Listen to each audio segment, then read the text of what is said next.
할렐루야. 주님의 전에 나오신 여러분들, 그리고 주님과 함께 예배하는 이 가운데 주님의 동행하심의 은혜가 가득하길 소망합니다. 우리가 시기적으로는 봄이 이제 지나가고 있는데요, 우리가 지난 한 달 세월호의 아픔을 마음에 품으면서 우리가 마음 아파했었습니다. 이 책은 애통함이 다 지나가기도 전에 매스컴을 통해서 목사님들의 말 실수로 인해서 기독교의 위상과 또 기독교가 지탄을 받고 있음이 안타깝고, 저도 목사로서 여러분들 앞에 죄송하다는 말씀을 드립니다. 아직도 구조되지 못한 실종자들, 그리고 그의 가족들, 그리고 희생자들, 그의 유족들, 그들에게 심심한 위로가 있기를 바랍니다. 저도 지난 어린이날인데요, 안상 분향소에 다녀왔습니다. 수백 명이 분향을 기다리면서 분향을 하고 또 헌화를 하고 또 묵념을 하는 그 가운데 그 시간 저는 뭐라 할 말을 잃고 말았습니다. 그리고는 미안했고 답답한 마음들이 들었습니다. 그리고는 다시는 이런 일이 반복되지 않기를 기도했습니다. 또한 남아있는 우리가 바로 살아가기를 소망했습니다. 그리스도인이 그리스도인답게 살아가야 하겠다라고 생각했습니다. 세상에는 여전히 어둡고 여전히 잠들어 하나님의 그런 임재하심으로 흔들어 깨어야 되는 그런 역사가 필요함을 느꼈습니다. 태초에 하나님이 혼돈이 가득하고 무질서한 이 세상에 하나님의 영이 운행하면서 창조가 이루어졌던 것처럼 우리들의 마음속에도 새롭게 죽어있던 우리들의 마음들, 우리들의 영혼들이 깨어나 이 세상이 하나님의 빛으로 밝아지기를 소망합니다. 하나님께서는 오늘 우리들에게 분명히 말씀하시는 것은 예수님의 제자로 바르게 살아가는 것이 무엇인지, 또한 우리들이 예수님의 제자로 살아감에 있어서 우리들이 하나님의 택한 그릇으로, 하나님의 말씀을 담는 그릇으로 살아가기를 소망하고 계십니다. 오늘 말씀은 신약 성서의 많은 부분을 저술한 저자이면서 초대교회의 최초의 이방인 선교를 담당했던 사도 바울, 그 사도 바울을 눈뜨게 한 아나니아의 이야기입니다. 아나니아가 없었다면 지금의 바울도 우리들에게 전해지지 않았을 겁니다.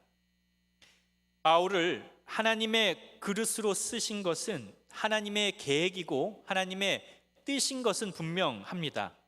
그러나 하나님의 계획이 쓰여질 수 있기 위해서는 아나니아라는 그릇이 또한 있었기 때문에 가능한 것이지요. 바울 같은 위대한 하나님의 택한 그릇이 쓰여질 수 있게 하기 위해서는 또한 그를 눈뜨게 하려고 하는, 그리고 눈뜨게 하고 깨우게 하는 그릇이 또한 필요한 것입니다. 여기서 말하는 바울은 오늘 본문에서 읽은 사울과 같은 사람입니다. 제 이름을 일본식으로 발음하면 리소밍 이렇게 하나 그럴 겁니다. 정확한 발음인지는 모릅니다. 어쨌거나 제가 일본식으로 불려지는 그런 이름처럼 바울은 헬라식 이름이고요, 사울은 히브리식 이름입니다. 오늘 말씀은 이런 바울을 있게 하기 위해서 그를 깨우는 사람이 있어야 한다라고 하는 이야기입니다. 그리고 오늘 하나님께서는 하나님의 도구, 또 하나님의 그릇들을 깨우게 하기 위해서 우리들을 지금 부르고 계십니다. 하나님의 부르심에 응답하시기를 소망합니다. 하나님께서 택한 그릇을 위해 그들을 부르는 그릇으로 사용하실 것입니다. 그때 하나님의 부르심에 응답하여 순종하시기를 소망합니다. 여러분을 통해 누군가 하나님의 귀한 그릇들로 사용되어질 것입니다. 바울도 하나님의 택한 그릇이었고 아나니아도 하나님의 택한 그릇이었습니다. 또한 그리고 저도 여러분도 하나님의 택한 그릇인 것을 믿습니다. 혹시 창천교회 오늘 처음 나오신 분들 계신가요? 어떻게 혹시 처음 나오셨다면 어떻게 오셨나요? 보통 교회를 올 때 누군가를 이렇게 따라오곤 하지 않나요? 그러나 어떤 분들께서는 자원하여서 이렇게 나왔다라는 분들도 계십니다. 내가 혼자서 교회를 나오겠다, 아니면 하나님을 알아보겠다 해서 나오신 분들도 계시겠죠.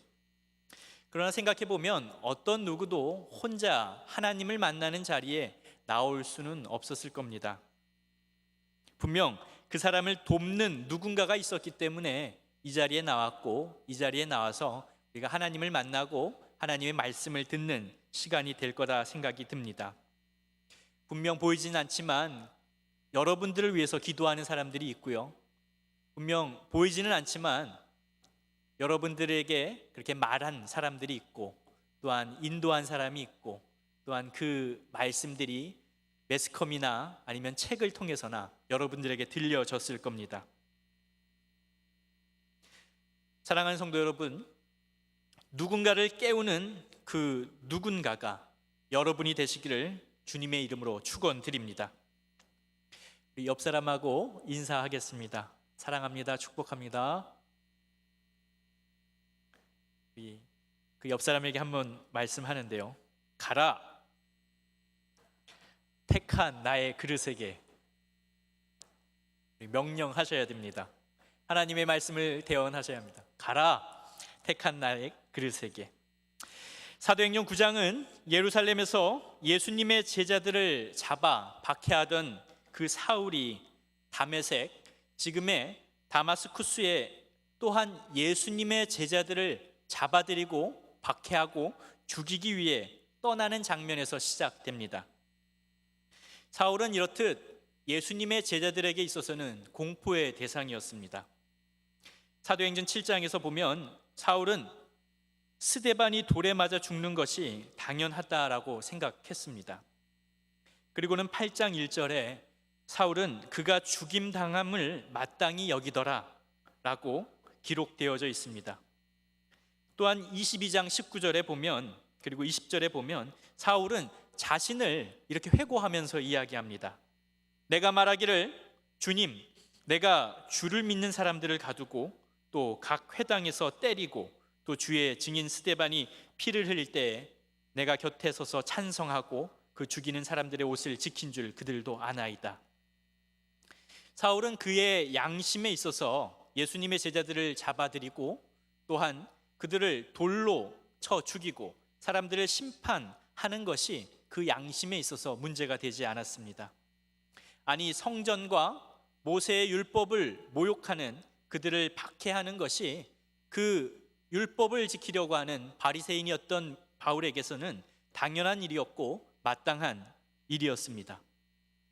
이제 그러던 사울이, 그 사울의 행로가 예루살렘을 떠나서 예루살렘 북쪽에 있는 다메섹으로 향하고 있었습니다. 왜냐하면 그가 가는 그 이유도 성전을 모욕하고 모세의 율법을 모욕하는 예수님의 제자들을 잡아들이기 위해서였습니다. 이런 사울의 모습을 9장 1절에서는 이렇게 말합니다.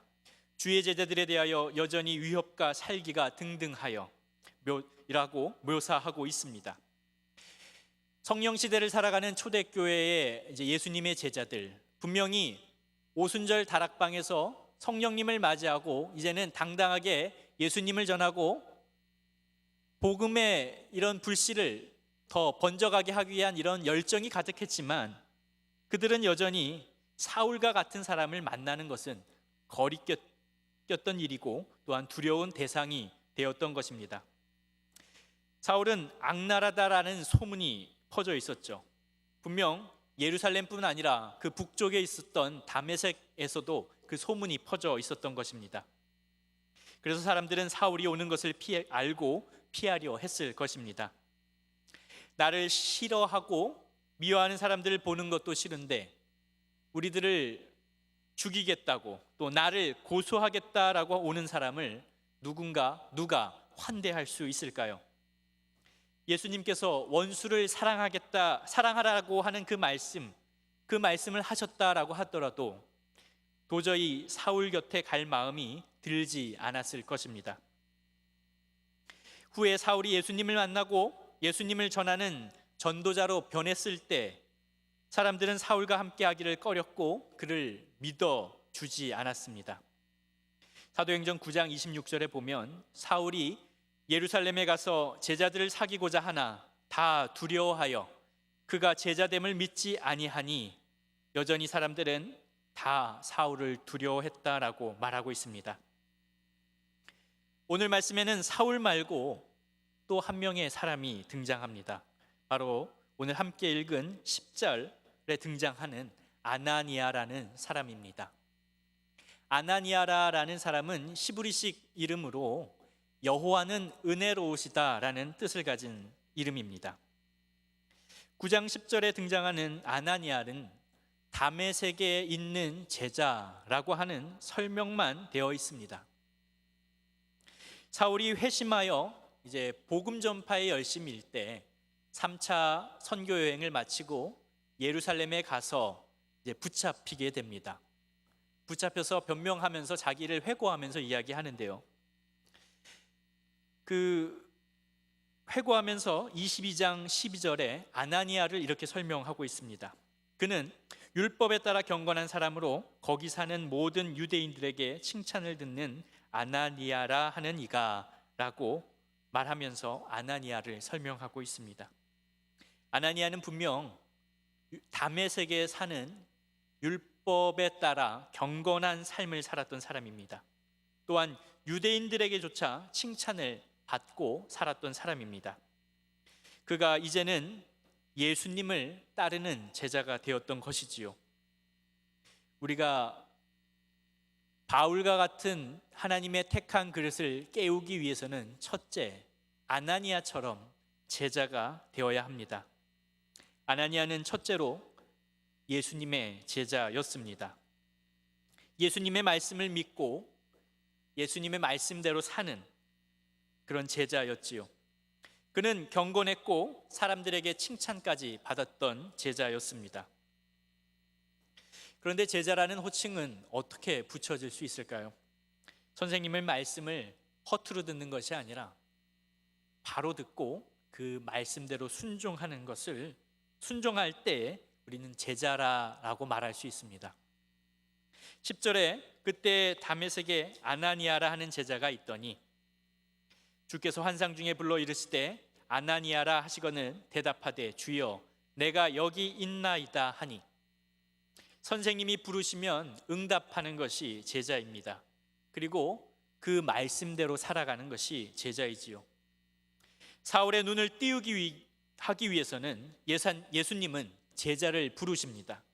사람들을 깨우고 세상을 깨우기 위해서는 예수님은 지금도 자신의 제자들을 부르고 계십니다. 그리고 그 중에 응답하는 이들을 쓰셔서 하나님의 계획, 예수님의 계획을 실행하시지요. 예수님의 말씀이 우리들을 통해 실현될 때 예수님께서는 우리들을 통해서 또한 지금도 부활하시고 살아 역사하십니다. 성령아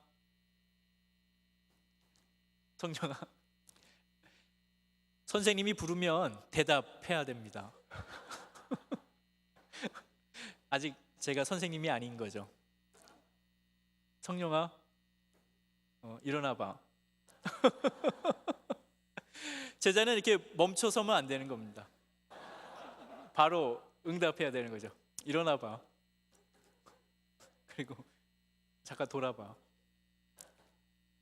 이제 제자의 이제 마음의 준비가 되어 가는 겁니다. 그런데 제 말을 들으면 제 제자가 되는 거겠죠. 그런데 예수님께서는 사람들의 제자가 아니라 예수님의 제자가 되기를 소망하고 있습니다. 예수님도 지상 명령 마태복음 28장 19절에 이렇게 말씀합니다. 그러므로 너희는 가서 모든 민족을 제자로 삼아 사람의 제자가 아닌 예수님의 제자 삼기를 우리들에게 부탁하고 계신 겁니다. 예수님에게로 인도하는 것들, 그리고 하나님의 자리로 인도하는 것들이 사람의 제자들을 만들어가는 것이 아니라 예수님의 제자를 만들어 가기 위해서입니다. 그렇기 위해서는 먼저 우리가 제자가 되어야 합니다. 예수님의 말씀이다 생각되면 듣고 그대로 순종해야 하는 것이지요. 우리가 그러기 위해서는 먼저 들어야 합니다. 하나님의 음성에 귀 기울여야 하는 것입니다. 우리가 듣기 위해서는 먼저 침묵해야 합니다. 하나님의 말씀을 듣기 위해 우리들의 입을 잠시 다물어야 합니다. 그리고는 그 하나님의 말씀이 들리면 응답해야 되는 것이지요. 두 번째는 하나님의 음성에 귀 기울이기 위해 우리가 기도를 해야 하는 겁니다. 하나님의 말씀을 듣기 위해 기도해야 하는 겁니다. 10절에 아나니아를 주님께서 환상 중에 불렀다라고 말하고 있습니다. 아나니아는 환상 중에 예수님의 말씀을 들었던 것입니다. 사도행전을 살펴보면 가끔 환상 중에 제자들이 예수님의 말씀을 듣는 장면을 우리가 보게 됩니다. 사도행전 10장 2절과 3절을 보면요, 그가 경건하여 온 집안과 더불어 하나님을 경외하며 백성을 많이 구제하고 하나님께 항상 기도하더니 하루는 제9시쯤 되어 환상 중에 밝기 봄에 하나님의 사자가 들어와 이르되 고넬료야 하니 라고 하는 장면이 나옵니다. 고넬료라고 하는 이방인, 하나님을 경외하는 그 이방인이 기도하는 가운데 하나님을 환상 중에 봅니다. 그 환상은 요바에 있는 베드로를 청하라라고 하는 환상이었습니다. 이어서 10장 9절과 10절에 보면 이튿날 그들이 길을 가다가 그 성에 가까이 갔을 그때에 베드로가 기도하려고 지붕에 올라가니 그 시각은 제6시더라. 그가 시장하여 먹고자 하며 사람들이 준비할 때에 황홀한 중에 요바에 있던 베드로도 기도하려고 지붕에 올라가서 환상을 보게 됩니다. 그리고는 그 환상은 고넬료에게 가라고 하는 것이지요. 하나님의 부르심은 이처럼 환상 중에 나타나기도 합니다. 그 환상은 기도 중에 많이 보이게 되는 것입니다. 그냥 이렇게 길을 가다가 이렇게 볼 수도 있겠지만 성경에서 말하는 환상은 기도 가운데 보여지는 것입니다. 다시 말씀드리면 하나님의 말씀을 듣기 위해 우리가 기도의 자리에 서야 된다라고 하는 겁니다. 22장 17절에 바울도 이렇게 말합니다. 후에 내가 예루살렘으로 돌아와서 성전에서 기도할 때에 황홀한 중에 주님이 말씀하셨다라고 합니다. 아나니아가 사울의 표현에 율법에 따라 경건한 사람이라고 했을 때에는 율법에 따라 기도하던 사람이다라고 하는 표현입니다. 유대인들은 정해진 시간에 율법에 따라 기도하던 사람들이었습니다. 하루에 3번씩 아침 9시 그리고 정오 그리고 오후 3시에 기도했습니다. 요엘 선지자는 말세에 내가 내 영을 모든 육체에 부어주리니 너희의 자녀들은 예언할 것이요 너희의 젊은이들은 환상을 보고 늙은이들은 꿈을 꾸리라 라고 말하고 있습니다. 젊은이들은 환상을 보게 될 거다라고 말합니다. 젊은이들이 환상을 보기 위해서는 기도의 자리에 서야 합니다. 기도의 자리에 서시길 소망합니다. 사랑하는 성도 여러분, 하나님의 부르심을 듣기 위해 기도하고 계신가요? 하나님의 뜻을 이루기 위해 기도의 자리에 서고 계신가요? 나의 이야기로 끝나는 기도가 아니라 하나님의 말씀을 듣고자 하는 그 소망으로 기도하고 계신가요? 날마다 기도하시기를 소망합니다. 그리고 그 기도의 시간에 하나님을 그리고 예수님을 만나시길 소망합니다. 이처럼 기도는 힘이 있습니다. 예수님의 이름으로 구하는 그 기도는 구하는 이마다 그리고 찾는 이마다 두드리는 이마다 다 구해지고 찾아지고 열려진다라고 성경은 이야기하고 있기 때문입니다. 지금 우리가 창천교회에서 이렇게 예배하는 것도 누군가의 기도가 있었기 때문입니다. 그리고 그 기도가 있기 때문에 예배가 이루어지고 또 이 예배의 자리에 하나님의 임재가 가득한 것이지요. 누구의 기도가 있나요? 샬롬 찬양대도 예배를 위해서 기도하고 연습을 하고 우리 찬양대에 섭니다. 합의 찬양단도 예배를 위해서 기도하고 또 찬양의 자리에 서지요. 새가족 도우미도 또 미디어 영상 담당하는 팀들도 그리고 우리 예배 임사자들도 모여서 기도하고 예배의 자리로 올라옵니다. 이런 사역팀들의 기도도 있고 또한 우리가 청년부에서 함께 기도회 하는 시간들을 갖습니다. 매주 토요일 5시마다 우리가 주일 예배를 위해서 중보합니다. 여러분들도 함께 모여서 기도의 자리에 그 기도의 힘에 보탬이 되길 소망합니다. 우리가 그곳에서 기도할 때에 젊은이들이 말세의 환상을 보는 그런 역사가 이루어질 겁니다. 그곳을 통해서 우리가 기도할 때에 하나님의 말씀하심을 우리가 들을 줄 믿습니다. 여러분들의 기도가 우리들의 예배를 힘있게 합니다. 여러분들의 기도가 하나님의 뜻을 세우고 하나님의 나라를 만드는 힘을 갖게 합니다. 세 번째는 그 부르심에 응답하셔야 합니다. 아나니아는 주여 내가 여기 있나이다 라고 대답했습니다. 수많은 신앙의 선조들이 이렇게 대답합니다. 아브라함은 창세기 22장 1절에 그 일 후에 하나님이 아브라함을 시험하시려고 그를 부르시되 아브라함아 하시니 그가 이르되 내가 여기 있나이다 라고 대답했습니다. 또한 사무엘은 사무엘상 3장 4절에 여호와께서 사무엘을 부르시는지라 그가 대답하되 내가 여기 있나이다 하고 대답합니다.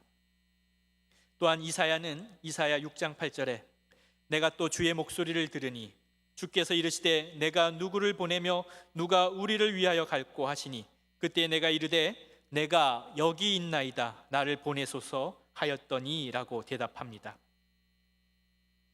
세상을 깨우고 사람을 깨우고 사울을 깨우기 위해서는 하나님의 부르심에 응답하셔야 합니다. 주님, 내가 여기 있습니다. 나를 보내소서라고 응답하시는 주님의 제자들이 되길 소망합니다. 그리고는 11절 말씀에 주께서 이르시되 일어나 직가라 하는 거리로 가라 라고 말씀하십니다. 그것에 사울이 있고 그리고는 그에게 안수하여 그가 눈을 뜨게 하라는 그런 명을 아나니아에게 하시지요.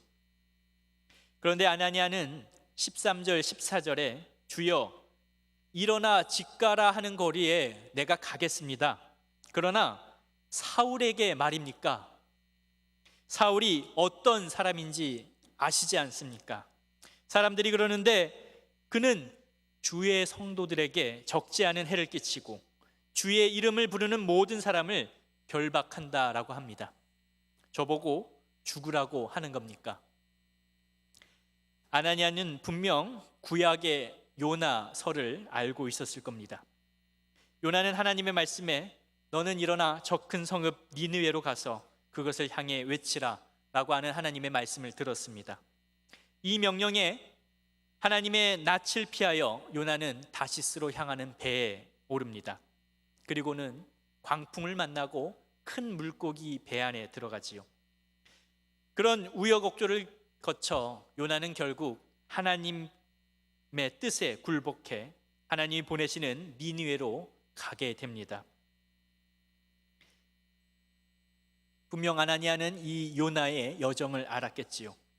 그러나 여전히 그러함에도 사람들이 말하는 저 사울은 사람들을 결박하고 예수님의 제자를 박해하고 죽이는 사람이다 라고 하는 그 말에 흔들렸을 겁니다. 네 번째는 사람의 말보다는 하나님의 말씀을 들어야 합니다. 여기에 계신 모든 분들이 A가 옳다라고 말할 때 그때에도 A가 좋은 방법이다라고 말할 때에도 예수님의 제자들은 선생님의 말씀만 들어야 합니다. 하나님의 백성은 하나님의 말씀만을 들어야 합니다. 지금 당장은 사람들의 말을 듣는 것이 좋을 수도 있고 또 그것이 맞다라고 착각할 수도 있지만 결국 그들은 광풍을 만나게 되고 큰 물고기 뱃속에 들어갈 수밖에 없습니다. 왜냐하면 하나님의 계획은 요나를 니느웨로 가게 하기 위해서였기 때문입니다. 왜냐하면 하나님이 택한 그릇은 하나님의 방법으로만 그 하나님의 택한 그릇을 깨울 수가 있는 것입니다. 하나님의 일은 사람의 방법이 아니라 하나님의 방법으로만 해야 가능하기 때문이지요. 사랑하는 성도 여러분, 하나님의 일을 하기 위해서 하나님의 말씀에만 반응하시기를 소망합니다. 아무리 사소한 일일지라도 사람들의 말에 흔들리지 말고 하나님이 가라 하는 그곳에 일어나 가시기를 바랍니다. 15절에 하나님께서는 두 번째로 말씀합니다. 가라, 택한 나의 그릇이라. 누가 뭐라 해도 내가 택한 나의 그릇이다 라고 말씀하고 계십니다. 그 길이 비록 죽는 길일지라도 그 길을 선택하는 것이 예수님이었고 그 길을 선택하는 것이 예수님의 제자들이었습니다. 아나니아는 사울에게 가는 그 길이 죽을 수도 있는 길임을 알았습니다. 그렇지만 그는 예수님의 제자였고 기도하는 사람이었고 또한 하나님의 말씀에 응답하는 사람이었기 때문에 사람들의 말보다는 하나님의 말씀에 순종했던 것입니다. 사람의 말이 아닌 하나님의 말씀에 순종할 때에 세상이 눈을 뜨게 됩니다. 사람의 말이 아닌 하나님의 말씀에 순종할 때에 사람들의 눈이 띄어지고 또한 사울의 눈이 뜨게 됩니다. 결국 아나니아는 자신의 믿음의 동지들을 결박하고 박해하고 죽였던 원수 같은 사울에게로 갑니다. 그리고는 그에게 안수하여 성령 충만하게 하시는 하나님의 역사를 보게 되지요. 18절에 그 즉시 사울의 눈에서 비늘 같은 것이 벗어져 다시 보게 되었다라고 말합니다. 원수 같은 사울이지만 아나니아는 찾아가 이렇게 말합니다. 형제 사울아. 마지막으로는 원수를 형제로 부르는 사람을 통해 하나님께서는 그 원수를 형제로 만드십니다. 아무리 생각해도 원수 같은 사람이 있으신가요? 찾아가기도 싫고 만나기도 싫고 그 피하고 싶은 그 사람에게 다가가 형제라고 부르고 자매라고 부르는 것이 예수님의 명령이고 예수님의 방법입니다. 말씀을 정리하겠습니다. 오늘은 웨슬리 회심 기념 주일입니다. 1738년 5월 24일 수요일 오후 8시 45분 웨슬리는 올더 스케이트 거리에서 로마서 주석 서문을 읽는 소리에 마음에 뜨거워짐을 느꼈습니다. 그는 자신의 삶이 그 순간 그 자신의 삶의 방향이 바뀐 것이지요. 오늘 하나님께서는 여러분들의 삶의 방향이 그리고 여러분들의 삶이 바뀌기를 소망합니다. 사람들이 원하는 길로 가던 그 길에서 돌아서서 하나님이 가라 명하시는 그곳으로 삶을 바꾸기를 원하고 계십니다. 왜 나에게 하나님이 찾아오셔서 내가 하기 싫은 일들을 하게 하실까요? 왜냐하면 여러분이 하나님의 택한 그릇이기 때문입니다. 사울과 같은 이방인과 임금들과 이스라엘 자손들에게 그 전해지는 이방인의 선교사로 택한 그릇이 아닐지라도 사울과 같은 눈먼 원수를 깨우기 위해 쓰여지는 여러분들은 분명 하나님의 택한 그릇인 것입니다. 여러분을 통해 많은 이들이 예수님의 제자가 되고 여러분을 통해 어두운 이 세상이 하나님의 나라가 될 것입니다. 그릇이 되기 위해서 제자로 살아가시길 소망합니다. 예수님의 말씀만 듣는, 하나님의 말씀만 듣는 제자가 되십시오. 또한 그릇을 깨우기 위해 기도하시기를 바랍니다. 기도 중에 들려오는 하나님의 말씀을 들으십시오. 세상을 정의롭게 하기 위해 사람들의 말이 아닌 하나님의 말씀만 귀 기울이십시오. 그리고는 일어나 가십시오. 그토록 가기 싫어하던 곳으로, 비록 원수가 나를 죽일지라도, 그 길이 모두가 피하고 싶은 십자가의 길일지라도, 영광을 내가 받는 길이 아닐지라도 그 길을 따라 가시기를 소망합니다. 그 길이 어디인가요? 저 먼 캄보디아 땅 해외 선교의 길일 수도 있습니다. 그 길이 어디인가요? 예배를 돕는 모든 사역의 자리에 서는 것일 수도 있습니다. 그 길이 어디인가요? 리더로 쓰임받고 또 공동체의 사역자로 쓰여지는 길일 수도 있습니다. 그러나 하나님이 원하시는, 하나님의 시선이 머무는 그곳으로 가십시오. 그곳으로 가라. 택한 그릇이여, 택한 그릇에게. 우리 다 함께 일어나서 우리 결단의 찬양을 하겠습니다.